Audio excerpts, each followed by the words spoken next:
morning. Welcome to Yoga About the Brain. Now, the brain is a real thing because we think about the brain, we think about the mind, but the brain actually is made up of a bunch of nerves and blood vessels. That's all it is. The mind, and it's a physical thing, the mind is almost a hypothetical thing. It interprets whatever information the brain's throwing at it. But I want to say right off the bat that there are three aspects to the mind. There's the subconscious and there's the unconscious. And the conscious is hearing me right now and looking at me and perhaps having other thoughts about what you're sitting on or where you are or looking around the space. All of that information is going into your subconscious. And your subconscious is where all of our actions, our words, everything's coming from. We're not even really aware. Now, the obvious, and then there's the unconscious. And the unconscious, think about being a filing clerk in a room as big as this church with nothing but filing cabinets for information for you to receive, to file, to sort and file. That's what's going on in your unconscious mind. So a lot of what we think and do and feel and believe is not even in our awareness at all. Now, I know there's some serious meditators in this room. I'm looking at her right now. So she knows exactly what I'm talking about, Hillary. That how do we access? Well, a good place to start is just even taking a walk in nature by yourself. Because it's interesting what can bubble up. We all know that, right? We've had these little ahas, or we have a chance to really receive what somebody may have just said or something that just happened. And you're not actively processing this, but there is something actively processing it, but you're not consciously processing it. So meditation truly is a gateway into the largest part of our mind. So when you think about your mind, three parts. Conscious, yep, see me, you know, whatever I'm wearing, whatever my hair looks like, no, whatever you're wearing, whatever your hair looks like. That's all this conscious noise that's really not very important. But underneath all of that, it's like an iceberg, I've said it before. So that's super interesting. The other thing that, and so today we are gonna focus on, you know, our brain area, but you can't think about it. We'll just do some exercises. But the other great thing is this chanting business. Now, when we speak, when we sing, when we chant, when we hum, we activate, you know, it's always on an exhalation. And the exhalation is part of your parasympathetic nervous system, which is your rest and digest. Now, of course, if we're yelling at somebody, you're not probably in your PNFs. But the thing with oming, some people can't stand it. It's like it's too foreign or it's weird. But if you think about it, where in the world did the word universe come from? One verse. That verse is Om, according to the ancient science of yoga. So you do not have to make the sound, because we're going to start with a few exercises, and we're going to chant Om if you want, or not. You don't have to, because you can Om mentally, but it takes place on an exhale.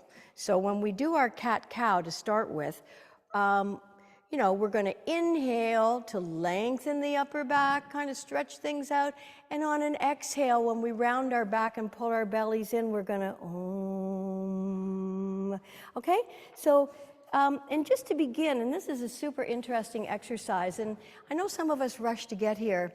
The other thing I want to mention is the vagus nerve. So I am taking a bit of extra time to, is this no. Oh, hi, welcome. There's an area in the back of the head. Now, I don't know what the science behind this is, but it's a great way to calm ourselves. This is the other thing. If our minds are calm, our bodies are typically calm. and every cell in your body registers what's going on in your mind. It's a lot going on. So this is interesting. Just take 2 fingers, maybe your right hand to start with.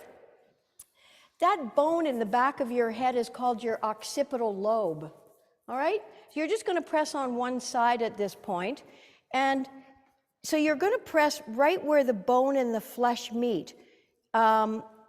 Or perhaps just underneath the bone is where I want you to be. Just underneath the bone where the flesh is. And you don't have to press very hard. The idea is I want you to take the flesh to one side and then go over to the other side and see where the most resistance is. It'll be minor, so close your eyes. And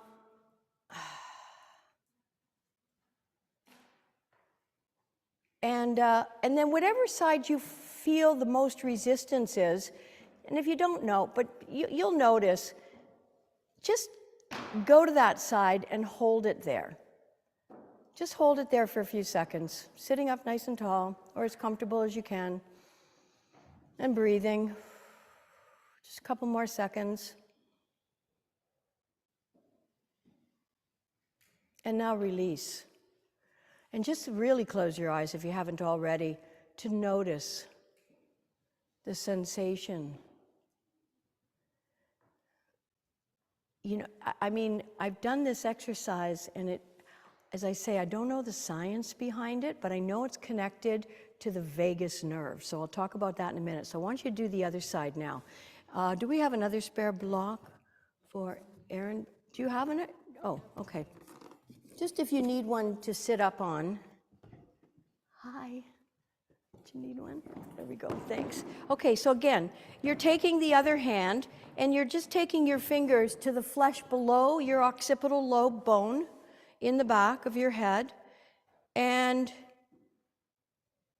just sweep it one way, sweep it the other way, and just see where the most resistance is and go back to that place where the most resistance is and just hold it, stretching it. Close your eyes. Breathe.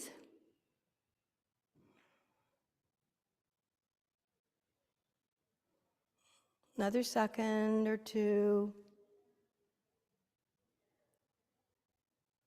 And release.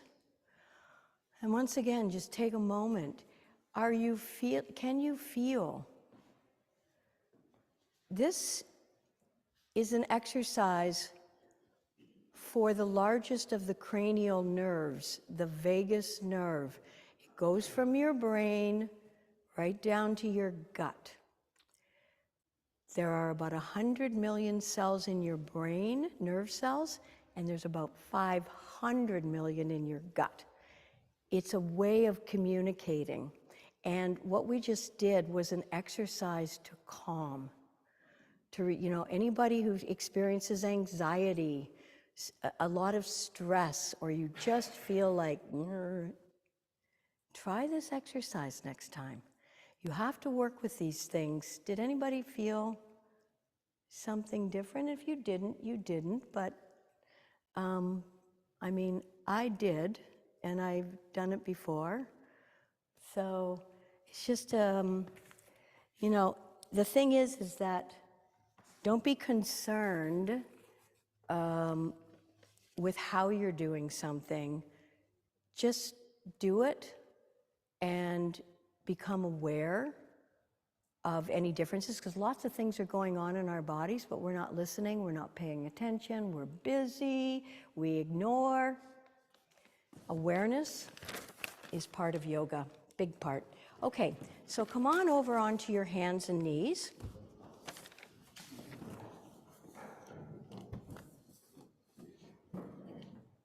So in cat-cow, we all know your hands are underneath your shoulders and your knees are underneath your hips. And on an inhale, you're going to hollow out your lower back, but mostly draw the front of your body forward. Inhaling. And then on the exhale, you round up into cat and begin your Om.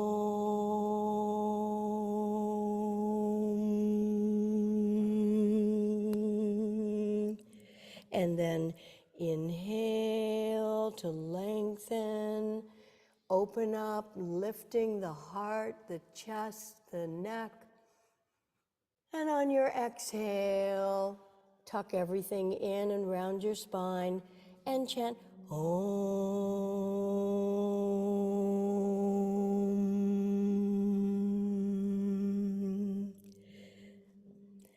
Inhaling. And remember, you can do this mentally. And in beginning, exhaling, Om.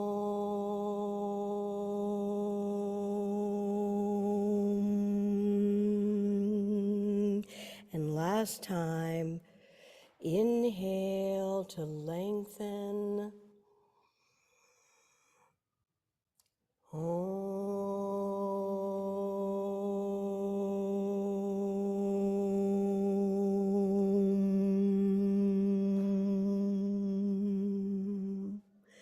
Great. And then come on to your backs. Stack your knees over top of your hips and place your hands on the tops of your shins with your fingertips pointing towards your toes. So on an inhale, we're going to stretch the legs out in front, holding on to your knees. You're going to get some ab work here, but you're going to hold on to your knees with your fingertips stretching out. That's the inhale. Here comes your exhale, and we Om. Draw the knees back in towards your chest. Om. Pressing your thighs into your ascending and descending colon. And then inhale, stretch everything out. Your fingers stay in contact with your knees, your shins, maybe the tops of your thighs if you're straightening them out a lot, but you don't need to straighten them out. And then exhale and return the knees as you Om.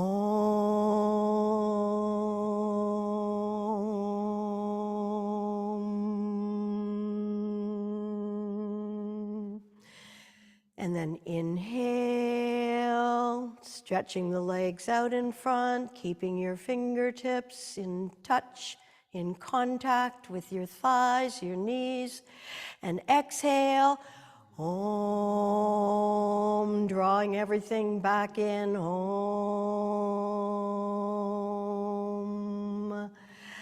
And last time, inhale to stretch the legs out. And exhale, Om.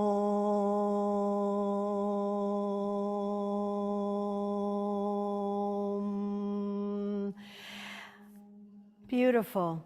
And now, take your arms out to the side, keep your knees bent, push the small of your back into the floor to engage your core. Your arms are shoulder height. Tuck your chin towards the center of your chest. Inhaling in place. Exhale, if you wish. Om. As you drop the knees to the left. Om.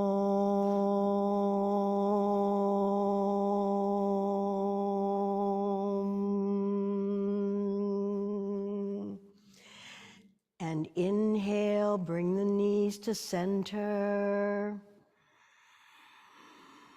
And exhale, Om. Knees to the other side, Om.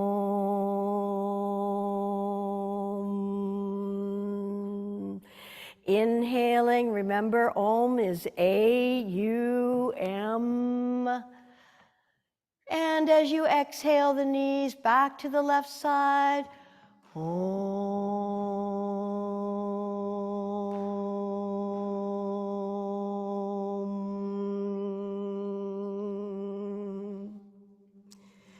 Inhaling to center. Exhaling, Om. Knees to other side, Om.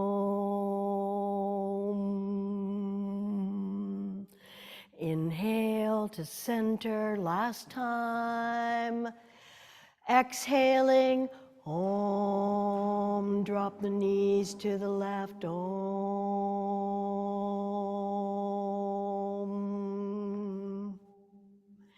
Inhale to center. And last time, dropping knees to the right. Exhale. Om.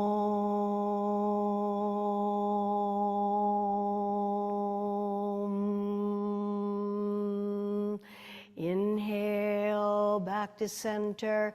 And let's come into happy baby pose. So you're going to draw your knees and thighs up in tight towards your chest, but your knees will be outside of your rib cage. And then bring your arms inside your legs. Take hold of your insteps. And let's try and bring the ankles directly above the knees with your knees outside of your rib cage. So ankles are directly over the knees, pressing down. This is beneficial for this vagus nerve, the largest of your 10 cranial nerves. It's basically a communication. So it's also known as the wandering nerve because it kind of wanders. It's not a straight line from your brain to your gut. It connects with all of the organs on the way down, and it communicates back to the brain what the organs are, what's going on with the organs. You know, do they need a few more hormones? So neurotransmitters are chemical hormones that spew out of the brain and all the endocrine system. So it's a complex system. And interestingly, the only organ that never rests, it's not the brain, and you know what it is, it's the heart. Never rests. But the brain requires rest, and in fact, it's during sleep that filing clerk does most of their work. So if you're sleep deprived, it's probably going to affect your cognitive abilities, and not to mention, of course, you just don't feel tip-top magoo when you haven't had a good night's sleep. Okay, let's bring our hands underneath the backs of our thighs, or you can roll over onto your side, whichever you prefer, and rock up to a seated position. How are we feeling? Relaxed? Okay, Paschimottanasana. So every time we lower the head, or at least get the head around the height of the heart, and we are going to do some inversions this morning because they're excellent for your brain. Pull the flesh out from underneath your sits bones, but this addresses both the brain and the vagus nerve. Flex your feet a lot. And I know we've done this the last few weeks, but it starts to impress upon you that some of the major yoga postures, which are pretty much the ones that I like to focus on, are giving you benefits beyond what we have time to discuss in any one class, but you're getting a little bit of information in each class. So inhale, stretch the arms up, reaching and stretching, lift out of your waist, this is important, and now exhale and fold from your hips, not from your back. Do not round your back here. Doesn't matter. You should feel your belly on the tops of your thighs here. Especially if you're like me and you carry lots of weight in your belly, it's right there. Now, inhale, reach and stretch, and exhale a little bit more. So we're not going to do this oming thing anymore, but I think you get the drift that on every exhale, if you're feeling uptight, nervous, just discombobulated, energy scattered, not feeling like you'd like to feel, do 5 or 10 minutes of yoga and chant on Om on your exhalation. And if you don't work with this, you'll never know the benefits of what I'm suggesting to you. So one more breath to reach and stretch your inhalation, exhalation, and now take hold of whatever part of your feet, ankles, calves, or knees, whatever it is you can take hold of. Inhaling in place. Exhaling, let's fold a little further. So it's more about your belly and your chest moving towards your thighs than it is ever about putting your nose on your knees or your shins. You're keeping your spine long, inhaling to lengthen. You might lift the heart a little bit because you started to round the back. Resist, exhale, and forward fold. One more breath in. Hamstrings are firing, of course. If your hips are tight, this is excellent to start to release hamstrings that could be holding you back. It's mobilizing that large joint in your hips as you exhale, folding a little bit further, keeping the crown of your head reaching forward, not down.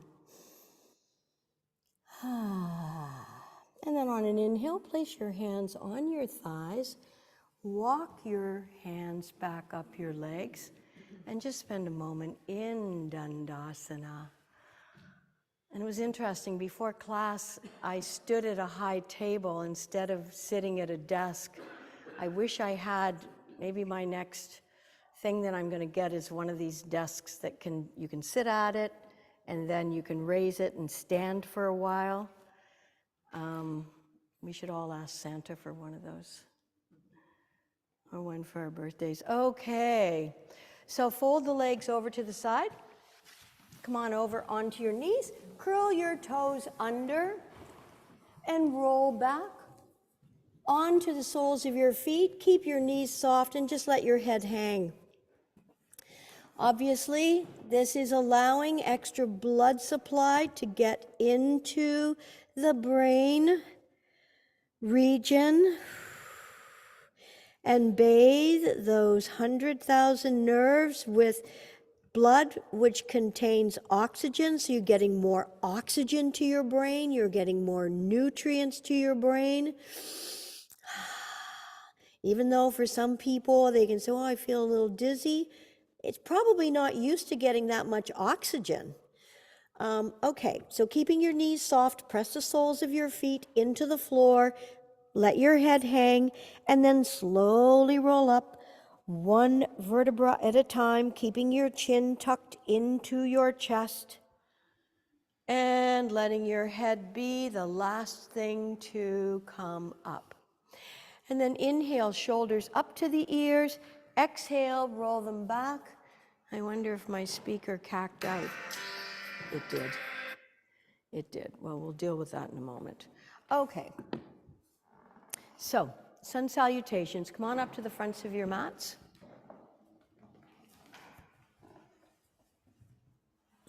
Inhaling in place. Exhale, hands in prayer. Step your feet apart. Arms up, reach up, look up, and arc back. Inhale.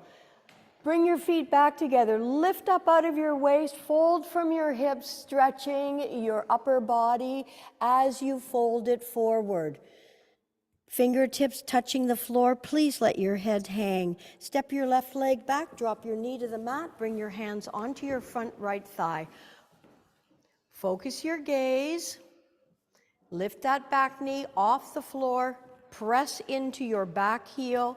Shoulders stay over your hips. Inhale, sweep the arms up.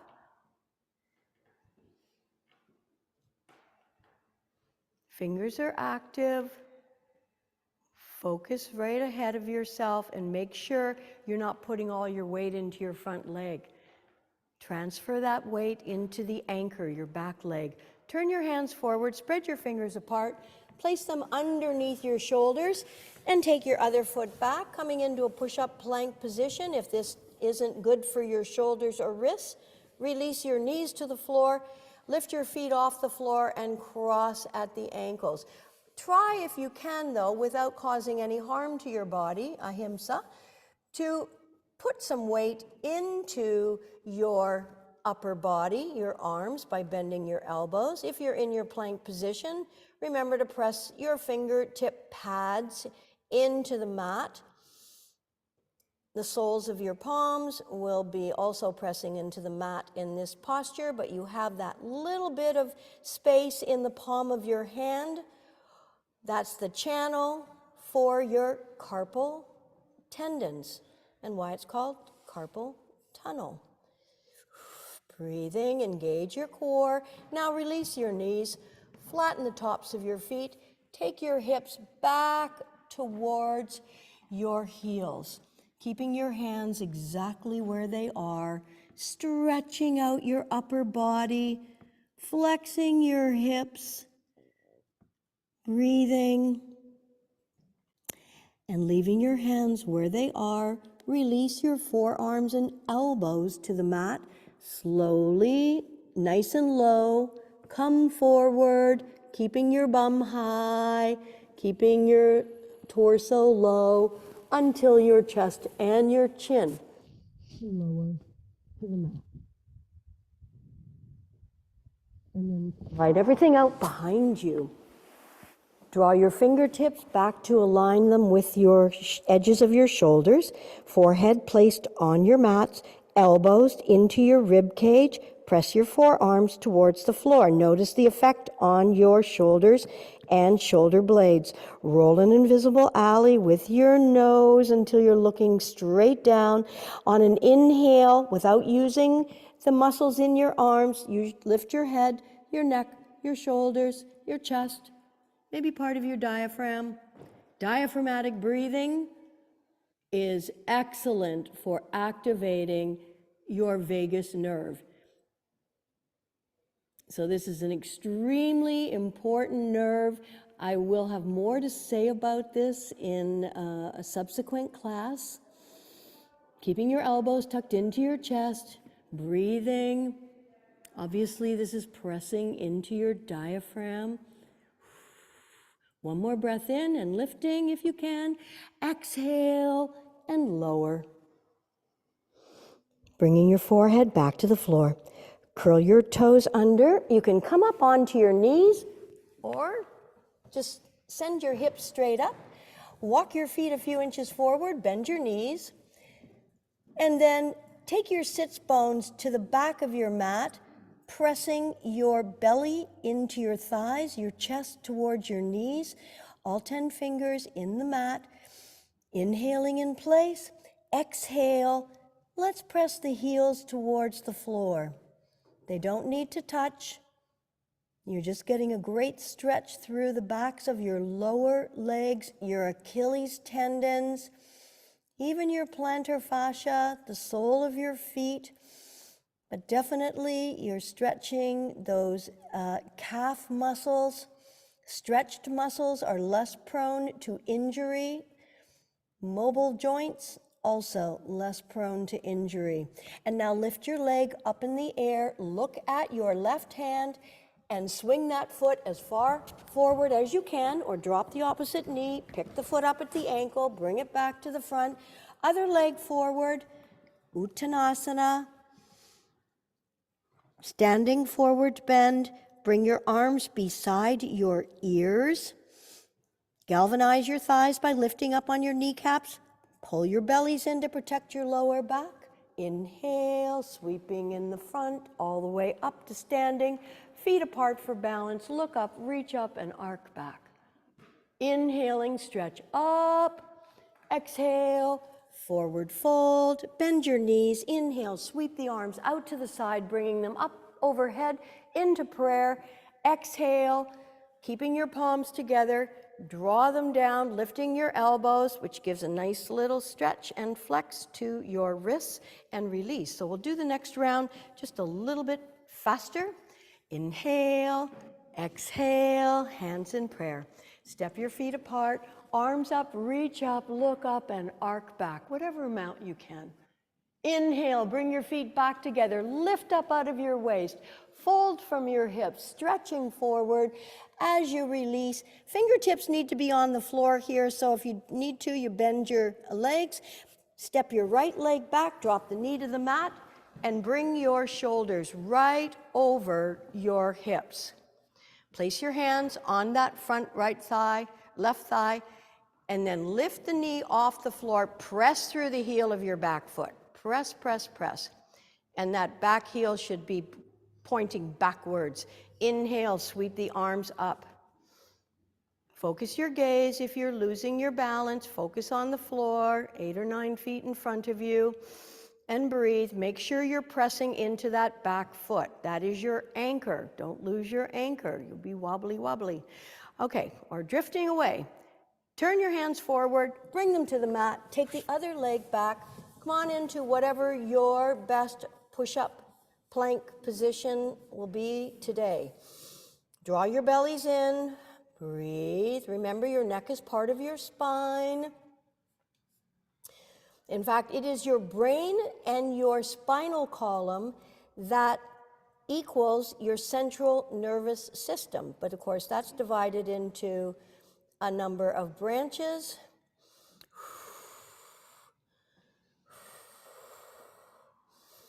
Breathing. I hope you're feeling stronger the more you're holding plank. Women need more upper body strength. Men typically need more flexibility, but we get it all when we practice yoga. Release your knees to the floor. Make sure your toes are pointing backwards so that your insteps are flat on the floor. Leave your hands where they are and take your sits bones, your hips, right back to your heels as much as you can. Stretching out. And then leave your hands where they are. Release your forearms and elbows to the floor. Stay nice and low with your upper body and keep your bum up in the air. And then release your chest and chin to the floor. This is excellent for people who are getting grounded in their upper back with their heads pitched forward. I know it feels awkward. It's not pretty, but nobody's looking at you. Okay, slide everything back and align your fingertips with the edges of your shoulders. Keep the tops of your feet flat for now. Roll the invisible alley with your nose.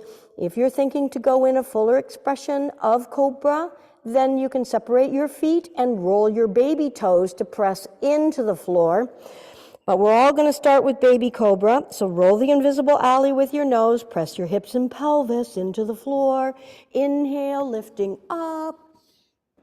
Staying here or pressing into the fuller expression.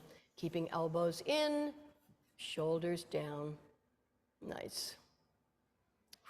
Eyes can be looking up, open or close towards your third eye, Ajna chakra. One more breath in. Exhale, lower everything down. Bring your toes back behind your hips. Inhale, lifting up into our down dog. Bend your knees, press your belly to your thighs, your chest to your knees.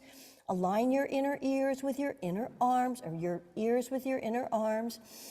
And then press your sits bones towards the back of your mat. And then press your heels towards the mat. And breathe. Excellent for your brain. Feel the stretch in the backs of your legs. Feel the energy surging through your body. This is earth telluric energy entering through the soles of your feet and the palms of your hands. Feel it. Lift your right leg up in the air. Look at your right hand. Swing that foot as far forward as you can. Other foot forward. Standing forward bend. Excellent for the brain. All that blood rushing in. Arms beside your ears. Engage your thighs. Engage your belly. Pull it in. Inhale. Sweep the arms up. Feet apart for balance. Reach up. Look up and arc back. And then inhale. Stretch up. Exhale. Forward fold. Bend your knees. Inhale. Sweep the arms out to the side. Reaching up. Palms together. Exhale. Keeping your palms together. Bring them to your heart center. Okay, we have a fun exercise now. It's got nothing to do with your brain. You know what it's got to do with? This. It's summer coming, almost. Something happened during COVID, I don't know. When I wasn't looking, somebody added something there. So guess what we're going to do? Somebody told me it's Jane Fonda's 100. Your arms are good, but you do hair for a living, right? and maybe you gardeners out there, your arms are all good. But you know what's great about this? So let's get started. I like to count, but you're just taking your arms to here, and you're meant to make circles. And we're going for 100. Now keep your fingers active too. They're not limp, right? So shoulders get a workout. Your upper back gets a workout. This gets a workout. Your triceps, your biceps. So let's say we're at 30. 1, 2, 3, 4, 5, 6, 7, 8. The faster you go, the faster you get it over with. 40. 1, 2, 3, 4, 4, 5, 6. Go faster, tech guy, or you're going to be doing like 200 of them. Okay, let's say we're at 60 now. 2, 6, 3, 6, 4, 5, 6, 6, 7, 6, 8, 9, 7, 1, 7, 8, 4, 6, 7, 80. 3, 4, 6, 7, 8, 9, 10, 11, 90. 100. Take your arms behind your back, interlock your fingers. Guess what? We're going to do it the other way too. And you know what? If you feel like moving and walking around while you're doing this, because that's what I do. I walk around, I look at the mess in my place, and then I walk away, knowing that I've done some exercise and the mess will wait. Okay, so here we go. Do you remember which way you went? Backwards now. 1, 2, 3, 4, 5, 7, 8, 9, 10, 13, 14, 15, 16, 17, 18, 20. 30, 40, 50, 60, 70, 80, 90. Tech guy wins best face. 100. That's it. Tip top Magoo. Okay, let's take our elbows over and just grab your elbows here, and then release one side and pull with your elbow and pat yourself on the back. That was, I know. Are you guys cursing me at home right now? Okay, and other side. Wow. Oh, okay, nice work. Alrighty, we won't do our arms for a moment here. So let's come into a seated posture, and I will try and get this yoo-hoo going, my little speaker, because it shuts off after a while if I ignore it.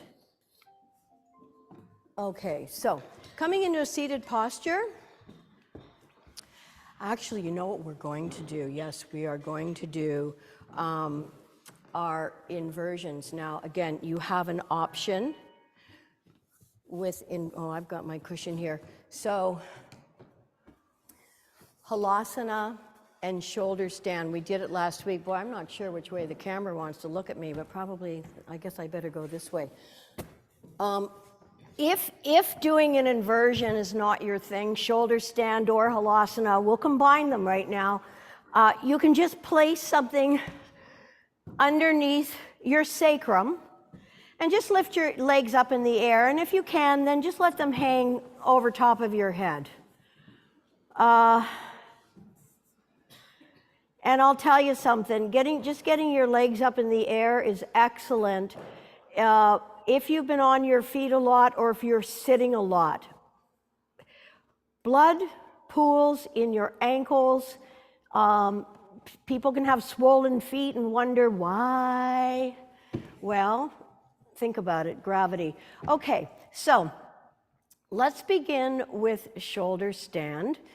So if you're coming up into shoulder stand, just lift your legs up in the air with your arms beside your body, and then lift and just come halfway, Ardha Sarvangasana. Just halfway, hold yourself there, and then drop your knees somewhat towards your head, walking your hands up your back, and then straighten your legs. Your feet don't need to be pointed or flexed, they can just relax. Now, we just finished sun salutations, Surya Namaskar. We're paying homage to the sun, but we're also acknowledging the moon. And the sun represents the masculine, the moon represents the feminine. You know, my yoga teacher used to say, well, if you're a woman, you should be more womanly, but there are masculine qualities that women require from time to time. And if you're a man, you should be more manly, but there are times when a man should exhibit some feminine qualities, some nurturing. So yoga attempts to bring all of this into balance, both the masculine and feminine energies, where the masculine emits and the feminine energy receives. And it's quite fascinating, it's quite interesting. But suffice to say that yoga, again, is addressing these larger, somewhat esoteric, but not really, values that we bring to being human. Can you lower your left knee down towards your left ear?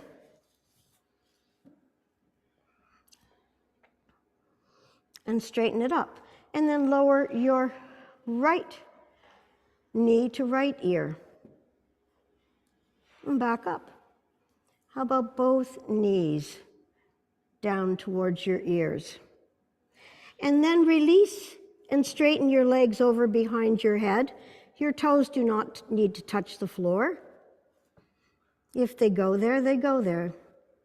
But don't force it. And bend your knees at the knees and straighten your legs, coming back up into Sarvangasana. 75% of the blood is now going above your heart to your head.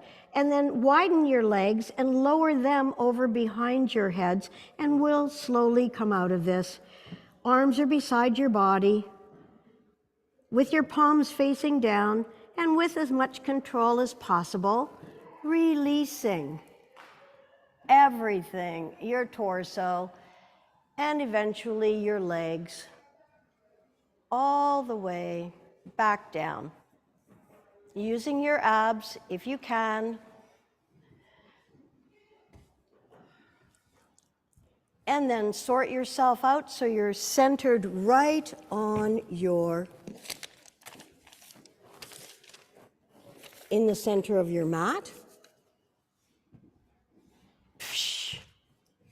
Inhaling in place, exhale. Draw the right knee up and interlock your fingers 2 inches below your knee and rotate your ankle.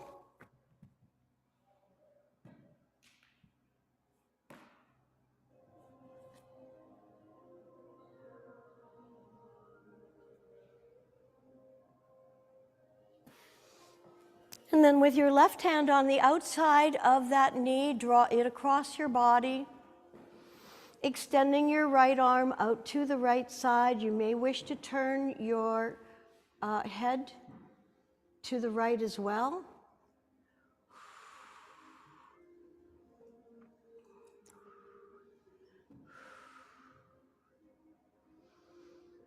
Breathing into the place that's holding the most amount of tension. And come back to the center. Draw the other knee up. And extend the right leg down in front. And again, mobilizing the ankle joint, pointing, flexing, whatever feels right. And do it mindfully, not mindlessly. Focus on that area of the ankle. And then with your right hand on the outside of your left knee, draw it across your body and extend your left arm shoulder height to the left side, and perhaps turn your head also to the left.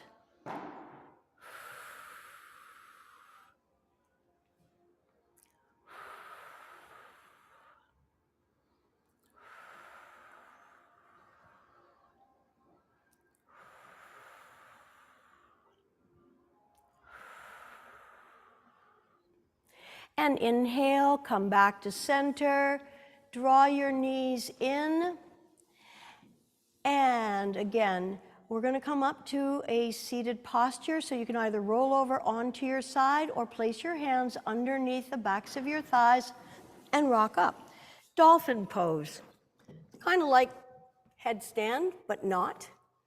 But of course, headstand is brilliant for your brain, but I don't teach that in these classes.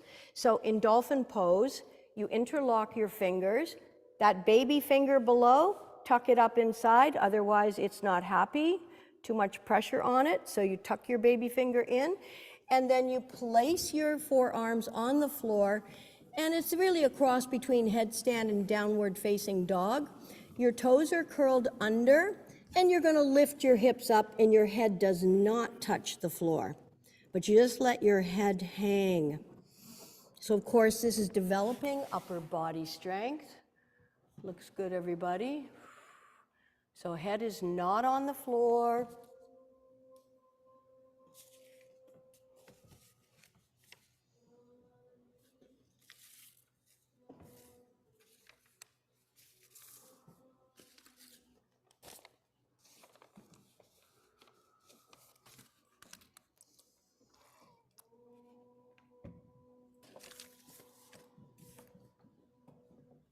And come all the way out.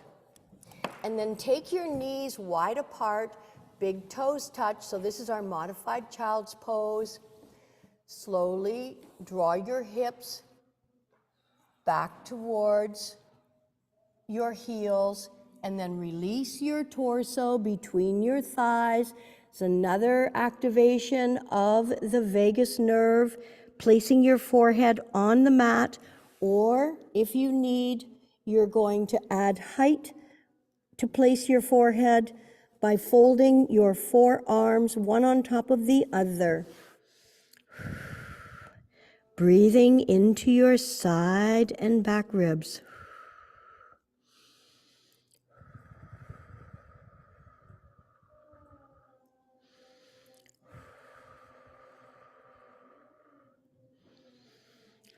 Inhale, come on up. Draw your knees underneath your hips, curl your toes under, walk your hands back towards your knees, placing the soles of your feet on the floor, and then let your head hang and slowly rolling up one vertebra at a time. Okay, this is called super brain yoga. Now again, I don't know the science behind it, and I want you to take your left arm, reach and grab your earlobe. Your thumb should be pointing forward and your baby finger. So I'll do the mirror image here. So your left arm first, you're grabbing your earlobe with your thumb and your forefinger holding your earlobe. Take the other arm, grab the other earlobe. Now this is something that if you get massages regularly, you'll remember that they do. There's a lot of nerve endings in the earlobe, but it gets better. So inhale, standing up tall. Now exhale as if you were going to sit in a chair. You're coming into a squat position. Sit down as deep as you can. And you can kind of rub and massage, but as long as you're pinching without hurting.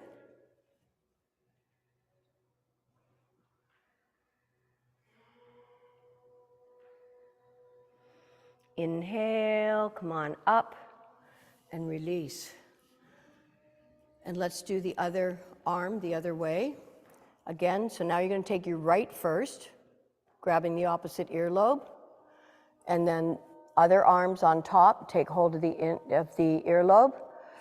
Standing up tall, inhale. Exhale, bend your knees as if you were going to sit in a chair. So as long as you keep your weight in the front here, you're not going to fall over. It's not the same as horseman's pose. So there are a lot of benefits to this particular exercise. If I had the time, I would love to discover the science behind this. But I know there's a lot going on with the earlobes. And inhale and come on up and release. And we'll do one last standing posture, and then we'll come down onto our mats. Eagle pose. So left brain is the part of the brain that likes familiar. And it's the bean counter too. And the right side of the brain's the creative. We need both of those. When we're driving a car, we have to be quite logical about certain things. But if there's a traffic jam, now you've got to get creative. So there was one this morning on Fallingbrook.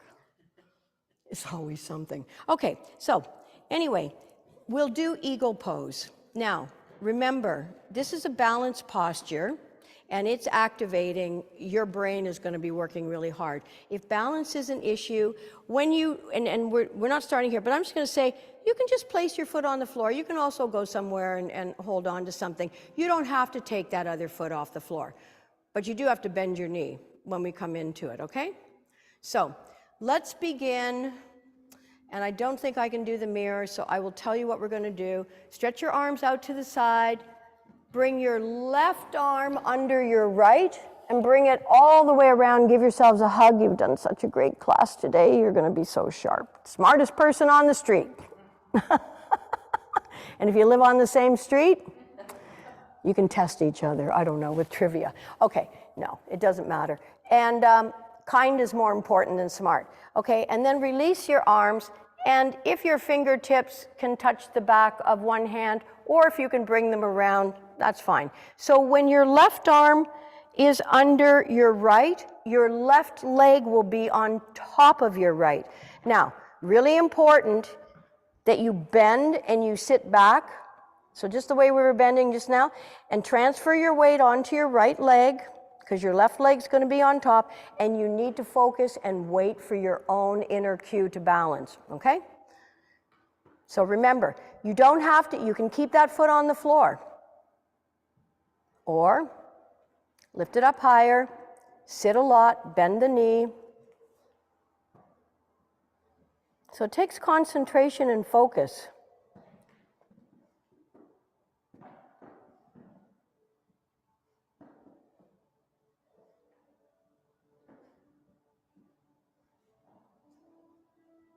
And release.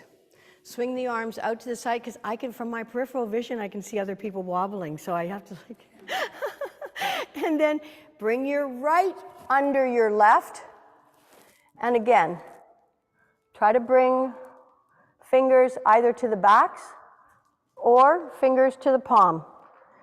And there are no prizes, it doesn't matter, just do your best with these postures. So, because the right arm is under the left, the right leg will be on top. So now you're going to transfer your weight onto your left leg. Take your time. Bend the standing leg, lift the other one up, and you're trying to wrap it around.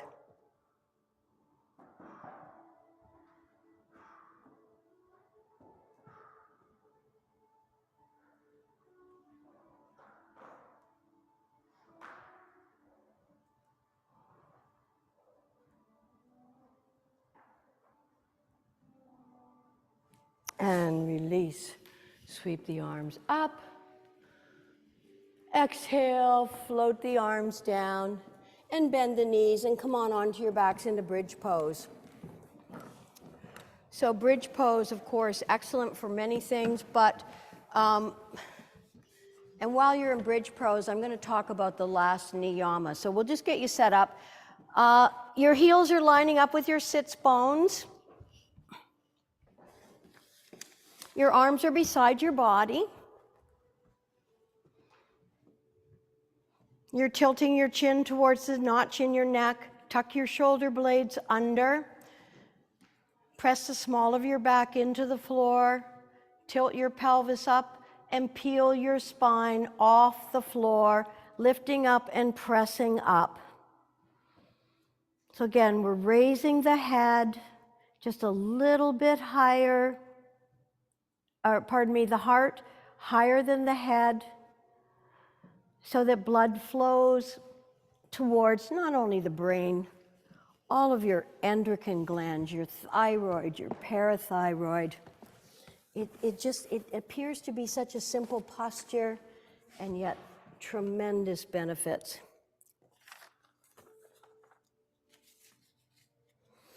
So remember, the yamas and the niyamas are really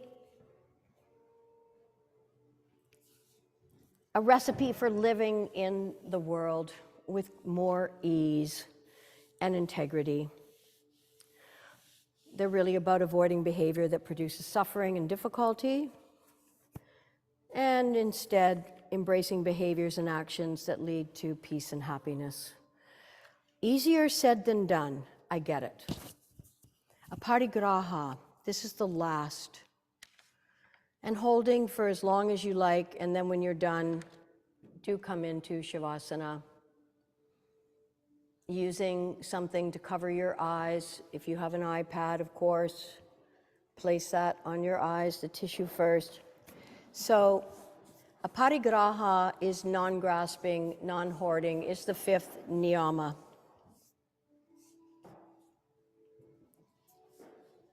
And it's a tough sell in our consumer culture to not want a lot of things, especially when things are cheap and shiny and attractive. But with aparigraha, it's almost like we have to make a decision today to not hoard or to not purchase what we don't need. And I'm as guilty, if there's guilt here, as anyone. And I need to ask myself, why am I buying this trinket? Why am I buying this? And I know that sometimes I buy things because I want to fit in. I'm going to buy a Blue Jays t-shirt because I'm going to go to a Blue Jays game and I want to look like a real fan, quote unquote. You know, there's lots of reasons. Or maybe you start dating somebody new, or you're with a group of people and this is how they dress and this is what they do, so we want to fit in. And that's all well and good. And it's totally understandable. But we all know that stuff requires care. Stuff has a vibration, it has an energy. Stuff has to have a place to go. And a lot of stuff can block a flow of energy that we may need for clear thinking, or just to have a little more peace in our lives. And when it comes to hoarding and collecting, we can also be clinging to a lot of old beliefs, a lot of relationships that may not be serving us. It can be hard to let them go, really hard.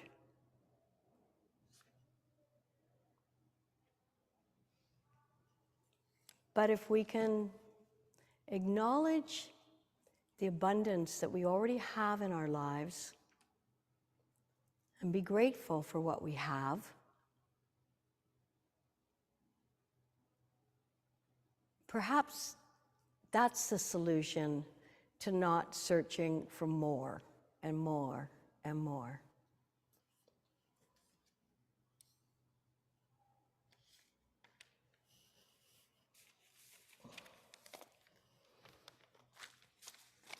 And one thing that yoga teaches us is awareness. It's the first step when somebody or I identify a problem, an issue, something about myself. Nothing's going to change until there's awareness. But the other beautiful thing about awareness is it is the foundation for appreciating life. Embracing and living and being in the moment. this moment right now.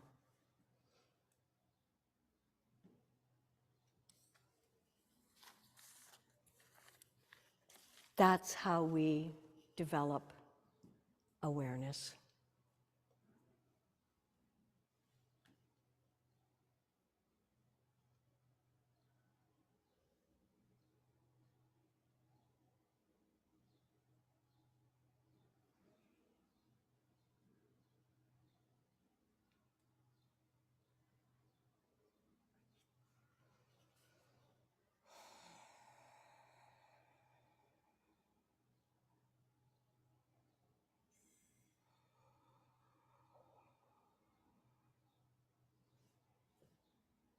Connecting with your breath,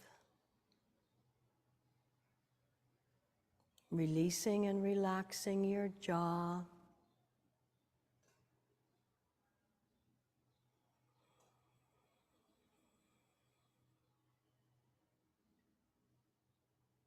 fully, completely letting go. Connecting with your exhalation, making it long or longer than your inhalation. Stimulates your parasympathetic nervous system and your vagus nerve. That important connection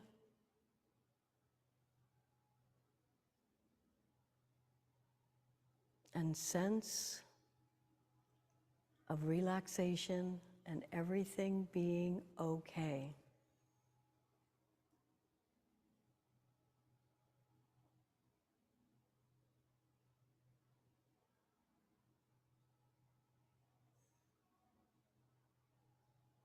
Inhaling the life force long, full, and deep.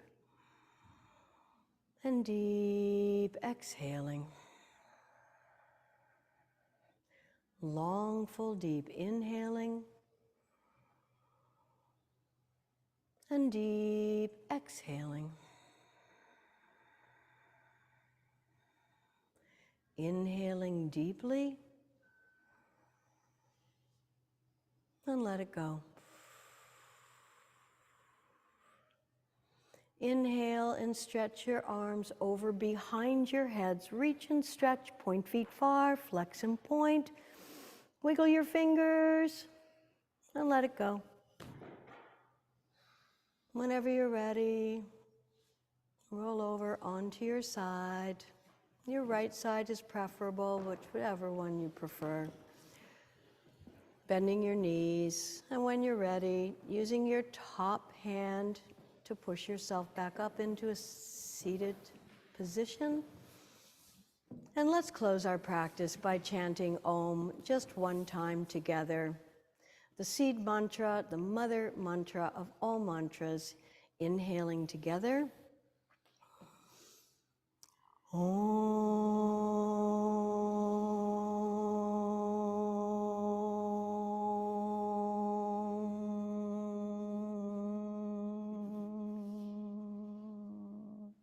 Om Shanti.